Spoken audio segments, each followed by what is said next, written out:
విజయ్ దేవరకొండ యొక్క ఎదుగుదలని చూడలేక 'నాని' విజయ్ దేవరకొండ మీద ఒక దారుణమైన నెగెటివ్ క్యాంపెయిన్ చేయిస్తున్నాడు అనేది విజయ్ దేవరకొండ ఫ్యాన్స్ చేస్తున్నటువంటి బిగ్గెస్ట్ అలిగేషన్. ఇదే అలిగేషన్ 'నాని' ఫ్యాన్స్ విజయ్ దేవరకొండ మీద నెగెటివ్ క్యాంపెయిన్ చేస్తున్నాడు. 'నాని' మీద అని ఆళ్ళన్నా గూడా మనం ఇట్లాంటి వీడియోనే తీద్దాం. మొహమాటం ఏం లేదు. మనకి తెలుగు హీరోలు ఇంపార్టెంట్. Cinema important. ఈ ఈగోలు అనవసరం. మనిషి యొక్క మెంటాలిటీ ఎట్లా ఉంటదంటే బేసిక్‌గా నేను చాలా బెస్ట్ పొజిషన్‌లో ఉన్నాను. నా మీద ఏదో అవతలోడు కుట్ర చేసేస్తున్నాడని మెంటాలిటీ. సడెన్‌గా మీరు మీ చుట్టాల్లో ఎవడికన్నా నీ మీద ఎవరో చేతబడి చేస్తున్నారురా, అందుకే నీ లైఫ్ ఇట్లా అయిపోతుందిరా అన్నామనుకో, ఆడు ఎందుకు అందరం డౌన్ ఫాల్‌లోనే ఉంటాం. ఆ 99% పీపుల్ మనం డౌన్ ఫాల్‌లోనే ఉంటాం. సో, ఆడెందుకు డౌన్ ఫాల్‌లో ఉన్నాడా అనే విషయాన్ని మర్చిపోయి, తన ఎదుగుదలను చూడలేక అవతల ఎవడో ఇట్లా తన మీద ఇది చేస్తుంది నిజమేనేమో అనే మెంటాలిటీలోకి ఆడెళ్ళిపోతాడు. ఎందుకంటే మనం ది బెస్ట్. మనం మించినోడు ఎవడు లేడనే ఒక మూర్ఖపు మెంటాలిటీలో ఉంటాం మనం బేసిక్‌గానే. అలాంటిది ఒక హీరోని అంత వ్యక్తి పూజ చేసేటువంటి ఇది బానిసత్వపు మెంటాలిటీలు ఉంటాయి. ఈ విజయ్ దేవరకొండ ఫ్యాన్స్ అనండి, నాని ఫ్యాన్స్ అనండి, చిరంజీవి ఫ్యాన్స్ అనండి, బాలకృష్ణ ఫ్యాన్స్ ఎవ్వరికైనా సరే ఇది ఆ ఆరాధనా భావం అనేది ఒక మూర్ఖపు థింగ్ లాగా ఉంటది. సో, ఆ మెంటాలిటీలు ఎప్పుడు ఇలాగే ఉంటాయి. అవతలోడు ఏదో చేస్తున్నాడు అందువల్లే మాకు ఇట్లా అయింది. లేదంటే మేము ది బెస్ట్ అనే ఫీలింగ్‌లో ఉంటారు. ఈ నాని ఫ్యాన్స్ ఎవరికైనా ఇది వర్తిస్తది. సో, ఇట్లాంటి సిట్యుయేషన్‌లో 'నాని' విజయ్ దేవరకొండ మీద ఒక తీవ్రమైనటువంటి నెగెటివ్ క్యాంపెయిన్ చేస్తున్నాడని బిగ్గెస్ట్ అలిగేషన్. నేనైతే అది కాదని ఆబ్వియస్‌లీ అనుకుంటున్నా. అదే వీడి చేయిస్తున్నాడు 'నాని' మీద అన్నా కూడా నేను కాదని అంటా. ఎందుకంటే ఎవడు ఖాళీ ఉంది? విజయ్ దేవరకొండ ఏమన్నా ఖాళీగా ఉన్నాడాయన? 'నాని' ఏమో అంత ఖాళీగా ఉన్నాడా మనలాగా? సో, ఇక్కడ జరుగుతున్నటువంటి సిట్యుయేషన్ ఒకసారి మీరు అబ్జర్వ్ చేస్తే జూన్ 3, 2024లో మేజర్ మూవీ ఏదో రిలీజ్ అయింది.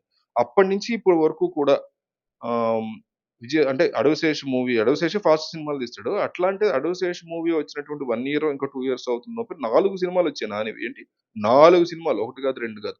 అంటే 'సుందరానికి' 'దసరా', 'హాయ్ నాన్న', 'సరిపోదు శనివారం'. అంటే అలాంటి అంత బిజీగా ఉన్నటువంటి 'నాని' ఎందుకు అంత అంటే 'అడవిశేష్' ఇప్పటి వరకు ఒకటి కూడా రిలీజ్ చేయకపోతే 'నాని' ఏకంగా 4 సినిమాలు చేస్తున్నాడు. 'అడవిశేషే' బిజీ ఉండేటువంటి వ్యక్తి. సో, ఆ 'నాని'కో ఫ్యామిలీ ఉంది. ఆయన సినిమాలు కూడా ఎక్కువ చేస్తున్నాడు. ఆయన పనిలో ఆయన ఉన్నాడు. సో, ఆయనకింత ఖాళీగా ఉండి ఒకళ్ళ మీద నెగెటివ్ క్యాంపెయిన్ చేసేంత ఖాళీగా 'నాని' అయినా, వీడి అయినా ఉంటారని నేను అనుకోవట్ల. సో, ఎందుకిదొచ్చింది? ఎందుకు పుట్టింది అంటే కొంతమంది ఇందాక అనుకున్నట్టు కొంతమంది విజయ్ దేవరకొండ సపోర్టర్స్ అట్లా ఫీల్ అయ్యి ఉండొచ్చు. 'నాని ఈస్ కాంపిటీషన్ ఫర్ వీడి' గదా! 'వీడి ఈస్ కాంపిటీషన్ ఫర్ నాని.' ప్రస్తుతం సిట్యుయేషన్ ఎట్లా ఉందంటే ఈ టైర్ 2 యాక్టర్స్ ఎవరైతే ఉంటారో 'నాగ చైతన్య' గాని, 'నాని', 'వీడిలో' టైర్ 1కి రావడానికి ప్రయత్నించే వాళ్ళలో 'నాని', 'విజయ్ దేవరకొండే' చాలా గట్టిగా ట్రై చేస్తున్నారు ఫస్ట్. టైర్ 1కి రావడానికి. అంటే 100 కోర్ షేర్ కోసం ట్రై చేస్తున్నారు వీళ్ళు. అది సిట్యుయేషన్. ఆ టైంలోనే ఇక కొన్ని కొన్ని సినిమాలు తీస్తూ వచ్చారు. 'దసరా' గూడా అలాగే ప్లాన్ చేశారు. అది గూడా మంచి కలెక్షన్స్ బ్రేక్ ఈవెన్ అయింది. హిట్ అయింది. ఈయన గూడా 'లైగర్' తీశారు. ఆ ఉద్దేశంతోనే తీశారు. పాన్ ఇండియా లెవెల్‌లో గట్టిగా కొడదామని. అది వర్కౌట్ కాలా. సో, ఆ 'లైగర్' టైంలోనే బేసిక్‌గా విజయ్ దేవరకొండ కాస్తంతగా చాలా గట్టిగా నెగెటివిటీ వచ్చింది. ఇనీషియల్‌గా ఆయనకు ఒక యాటిట్యూడ్ ఉండేది. పాజిటివ్ యాటిట్యూడ్ ఉండేది. అందరికీ నచ్చేది యాటిట్యూడ్. 'దేగి నావగల్' ఇంటర్వ్యూ 'అర్జున్ రెడ్డి' టైంలో 'దేవి నాగవల్లి'తో ఇంటర్వ్యూ గాని అవన్నీ పాజిటివిటీ తెచ్చిపెట్టాయి. కానీ WhatsApp my rowdy boys and girls అని గాని, ఆ మాట తీరు ఇదంతా కూడా కొంతమందికి చిరాకు తెప్పిస్తూ వచ్చింది. అది అట్లా అట్లా పెరిగవుతున్నటువంటి టైంలో 'లైగర్' వచ్చింది. మా అయ్య ఎవడో తెలవదు, మా తాత ఎవరో తెలవదు. 200 నుంచి స్టార్ట్ చేస్తా లెక్క. ఇవన్నీ కూడా ఆయనకి నెగటివిటీని తెచ్చిపెట్టాయి. ఆ తర్వాత ఏమైపోయింది, ఆ నెగటివిటీ అట్లా కంటిన్యూ అయిపోతూ వచ్చింది. ఒక బ్యాడ్ ఇంప్రెషన్ క్రియేట్ అయిపోయింది అతని మీద. సో, ఆ తర్వాత జనరల్‌గా అంటే అంతకుముందు 'అర్జున్ రెడ్డి' టైంలో ఎట్లయితే ఒక పాజిటివిటీతో కూడుకున్నటువంటి యాటిట్యూడ్‌తో మాట్లాడినా కూడా, ఇప్పుడు అలా మాట్లాడినా కూడా దాంట్లో కూడా నెగటివిటీ చూడడం అనేది just because of the reason ఆ ఇంప్రెషన్ పడిపోయింది 'లైగర్' టైంలో ఆ మనిషి మీద. సో, దానికి ఎవరు చేయలేరు.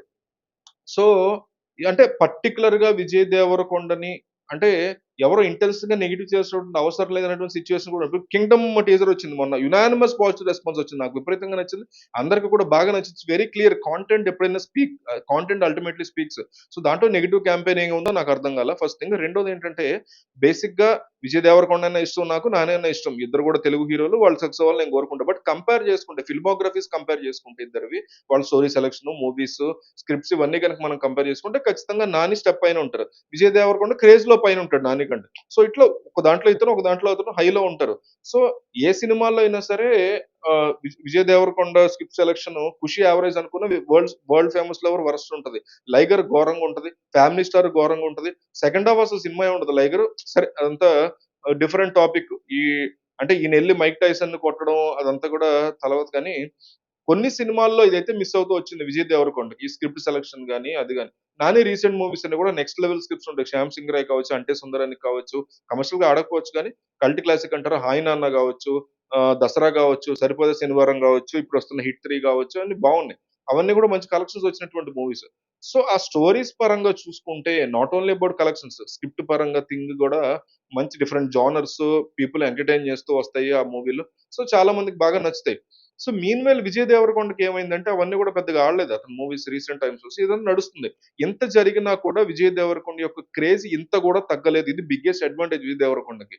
'విజయ్ దేవరకొండకి' సరైనటువంటి సినిమా ఒక్కటి పడితే లెక్క ఖచ్చితంగా 200తో స్టార్ట్ అవుద్ది. అందులో డౌట్ లేదు. అంత క్రేజ్ ఉంది. హిందీలో గూడా మంచి రీచ్ ఉంది 'విజయ్ దేవరకొండకి'. 'లైగర్' నుంచి తెలుగులో 21 క్రోర్ నెట్ వస్తే ఓన్లీ హిందీ నుంచి 18.5 క్రోర్ నెట్ వచ్చింది. ఏంటి ఎంత బ్యాడ్ టాక్ ఉన్నా గూడా. అంటే 'లైగర్' ట్రైలర్‌కి అక్కడ బాగా రీచ్ వచ్చింది. 'ధర్మ ప్రొడక్షన్స్' నుంచి వెళ్ళడం వల్ల, 'కరణ్ జోహర్ ప్రొడక్షన్ హౌస్' నుంచి వెళ్ళడం వల్ల చాలా మంచి రీచ్ వచ్చింది. సో, అప్పట్లో పెద్ద పెద్ద స్టార్ హిందీ హీరోల టైమ్‌లో గూడా ఎంత రీచ్ వస్తదో వాళ్ళకి అంత వచ్చింది ఆ రీచ్. ఆ కైండ్ ఆఫ్ సిట్యుయేషన్ ఉంది. దాన్ని ప్రాపర్‌గా యుటిలైజ్ చేసుకుంటే చాలా మంచి నంబర్స్ వస్తాయి. ఇప్పుడు గూడా మీరు గమనిస్తే అంటే అలాంటి సిట్యుయేషన్స్ 'ఎన్టీఆర్' వాయిస్ ఓవర్ ఇచ్చారు 'కింగ్డమ్‌కి'. తమిళ్‌లో 'సూర్య', హిందీలో 'రణబీర్ కపూర్' ఇట్లా ముగ్గురు స్టార్స్ వాయిస్ ఓవర్ ఇచ్చారు. He has that potential for reach. He know all the technical and marketing values. So, pan India star అవ్వాలంటే అవ్వగలిగిన తోపెస్ట్ వ్యక్తి వీడి. నానికి ఇంకో పక్క చూసుకుంటే హి ఈస్ స్ట్రగలింగ్. ఎట్లా అంటే ఇక్కడ ఆల్రెడీ హిట్లు అవుతున్నాయి. కానీ పాన్ ఇండియా వైడ్‌గా సక్సెస్ అవ్వడానికి నాని గూడా స్ట్రాంగ్‌గా trying and struggling also. So, ఒక్కొక్క మెట్టు పేర్చుకుంటూ వస్తున్నాడు నాని. రాత్రికి రాత్రి ఏదో వెళ్ళిపోవాలని అనుకోవట్లే నాని. కొంచెం కొంచెంగా ఎళ్ళాలనుకున్నా. ఒక్కొక్కళ్ళది ఒక్కో style. So, pan India success ఇద్దరు గూడా ఎప్పటికైనా కొడతారు. బట్ ఏదో ఒక రోజు పాన్ ఇండియా సక్సెస్ కొడతారు గదా! అప్పుడు 'Nani will be definitely top' అనేది క్లియర్‌గా తెలుస్తది. ఎందుకు అంటే 'విజయ్ దేవరకొండకి' ఆ రీచు, ఆ హైపు, ఆ మార్కెట్ ఇవన్నీ ఉన్నా కూడా దానికి తగ్గ స్క్రిప్ట్ సెలక్షను కరెక్ట్ సినిమా పడాల్సుంటది. అలా జరగట్ల. 'కింగ్డమ్' మీద మాత్రం చాలా స్ట్రాంగ్ కాన్ఫిడెన్స్ ఉంది. 'వీడీ 14' మీద గూడా ఉందిలే గానీ చెప్తున్నా అది కంటిన్యూయస్‌గా ఆ కన్సిస్టెన్సీ అనేది చాలా ఇంపార్టెంట్. ఎంత పాన్ ఇండియా స్టార్ అయినా. స్క్రిప్ట్ సెలక్షన్ అనేది ఇంపార్టెంట్. సో, అందులో నాని సక్సెస్ అవుతున్నాడు కాబట్టి. So, end of the day ఇద్దరు తెలుగు హీరోలు. మనకు చాలా ఇష్టమైన హీరోలు. ఓపెన్‌గా మాట్లాడుకోవాలంటే క్రేజ్ అయితే విజయ్ దేవరకొండ అద్భుతంగా ఉంది నానితో కంపేర్ చేసుకుంటే. స్క్రిప్ట్ సెలక్షన్‌లో నానిదే అద్భుతం వీడితో కంపేర్ చేసుకుంటే. సో, ఏదైనా సరే రీజన్స్ ఏవైనా సరే ఇద్దరిది కూడా చాలా అంటే ఒక పర్సన్‌ని పర్సనల్‌గా ఇష్టపడినట్టయితే ఆ క్రేజ్ సక్సెస్ అవుతది. సస్టైన్ అవుతది. అది వీడికుంది. సినిమాలు ఉన్నంత కాలం సినిమాలు స్క్రిప్ట్ విషయంలో నాని. అయితే క్రేజ్ విషయంలో వీడికి ఆ క్రేజ్ కంటిన్యూ అవుతుంది. అదే బిగ్గెస్ట్ అడ్వాంటేజ్. సో, ఇలాంటి సిట్యుయేషన్‌లో ఒకళ్ళ మీద ఒకళ్ళు నెగెటివ్ క్యాంపెయిన్ చేసుకుంటున్నారని మన వీడియో స్టార్టింగ్‌లో మనమే తోపు మనల్ని మించినోడు లేడు అనుకునే వాళ్ళ మెంటాలిటీలోంచి వచ్చే ఆలోచనలు తప్ప, ఈ kind of wrong rumours, negative rumours మానేసి ఇంకేదైనా పాజిటివ్ రూమర్‌ని క్రియేట్ చేసే ప్రయత్నం చేయండి గానీ, ఇట్లా సంబంధం లేని ఈ మూర్ఖపు కైండ్ ఆఫ్ థింగ్ పక్కన పెడితే బెటర్. అటువంటిది ఏమీ లేదనేది మనం చాలా స్ట్రాంగ్‌గా నమ్మాలి.